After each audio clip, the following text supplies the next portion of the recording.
दिन के 11 बजे हैं। अस्सलाम वालेकुम।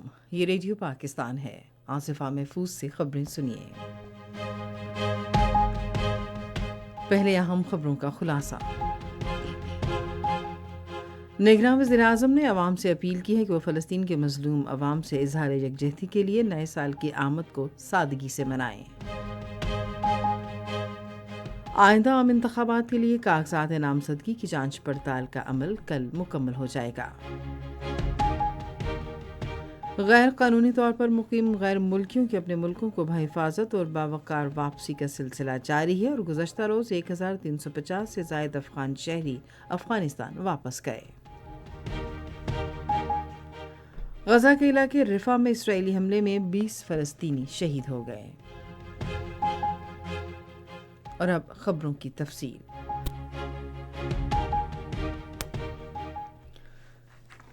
निगरान वज़ीर-ए-आज़म अनवारुल हक काकड़ ने मज़लूम फ़लस्तीनी अवाम से इज़हार यकजहती के लिए नए साल की हर किस्म की तकरीबात पर पाबंदी आयद कर दी है।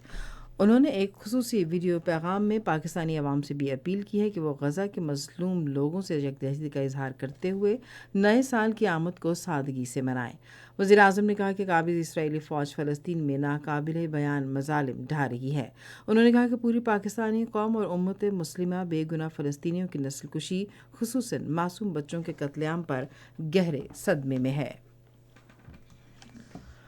इक़्तिसादी राबता कमेटी ने कीमतों पर नज़र रखने वाली कौमी कमेटी को हिदायत की है कि वो अशियाए ज़रूरिया की कीमतों में इस्तेहकाम यकीनी बनाने और ज़ख़ीरा अंदोज़ी और मुनाफ़ाखोरी रोकने के लिए इक़दामात पर मौसर अमल दरामद के लिए सूबों से मुसलसल राबता रखे। इस सिलसिले में ज़रूरी हिदायत इस्लामाबाद में ईसीसी के एक इजलास में जारी की गई, जिनकी सदारत वज़ीर ख़ज़ाना डॉक्टर शमशाद अख्तर ने की। इदारा शुमारियात ने इजलास को महंगाई की सूरत हाल और मुख्तलिफ अशिया ज़रूरिया की ताज़ा कीमतों के बारे में ब्रीफिंग दी। इक़्तिसादी राबता कमेटी ने वज़ारत समंदर पार पाकिस्तानी और इंसानी वसाइल की तरक्की की तरफ से एम्प्लॉयज़ ओल्ड एज इंस्टीट्यूशंस के बजट की मंजूरी के लिए भेजी गई समरी पर भी गौर व गौज़ किया।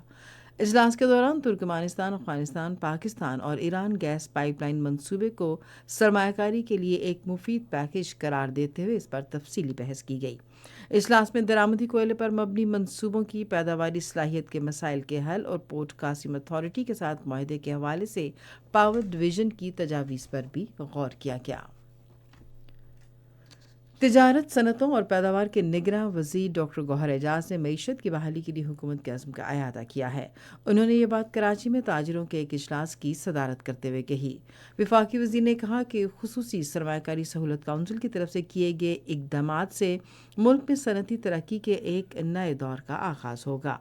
डॉक्टर गौहर एजाज ने कहा कि ये काउंसिल खलीज ताउन काउंसिल के रुकन ममालिक और चीन के साथ तनदही से काम कर रही है और पाकिस्तान में भारी बैरूनी सरमायाकारी मुतवक्के है।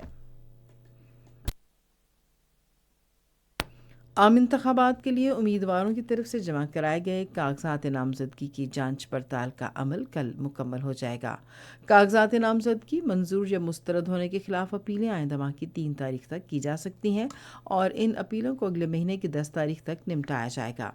उम्मीदवारों की फहरिस्त 11 जनवरी को शाये की जाएगी और उम्मीदवार अपने कागजात नामजदगी 12 जनवरी तक वापस ले सकेंगे। इंतखाबी निशानात अगले माह की 13 तारीख को अलॉट किए जाएंगे, जबकि आम इंतखाबात के लिए पोलिंग 8 फरवरी को होगी।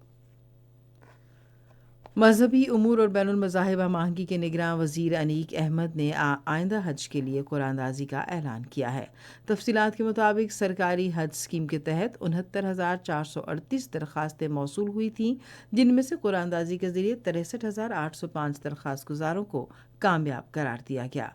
बाकी मानदा 5,637 दरख्वास्त गुजारों की उनके शहरों से रवानगी के मुताबिक मुतबादिल फहरिस्त तैयार की गई है। अफ़गान शहरियों समेत गैर कानूनी तौर पर मुकीम तमाम गैर मुल्कियों की उनके मुल्कों को बाइज़्ज़त और महफूज वापसी का अमल जारी है।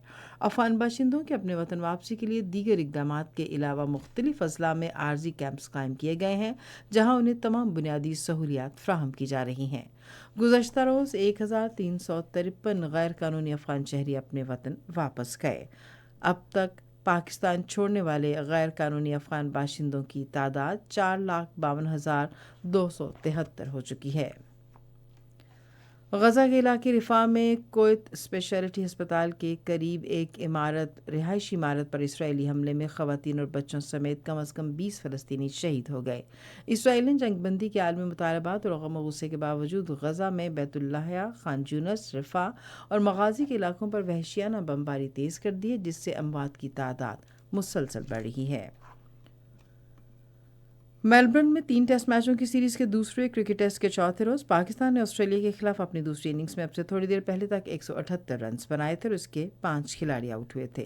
اس سے پہلے آسٹریلیا کی ٹیم اپنی دوسری اننگز میں 262 رنز بنا کر آؤٹ ہو گئی اور پاکستان کو جیتنے کے لیے 317 رنز کا ہدف دیا۔ آسٹریلیا نے اپنی پہلی اننگز میں 318 رنز جبکہ پاکستان نے 264 رنز بنائے۔ اسی کے ساتھ خبریں ختم ہوئیں۔ مزید خبروں اور تجزیوں کے لیے وزٹ کیجیے ہماری ویب سائٹ radio.jovi.pk اور فیس بک کے link radio Pakistan news official پر براہ راست ویڈیو اسٹریمنگ بھی ملاحظہ کیجیے۔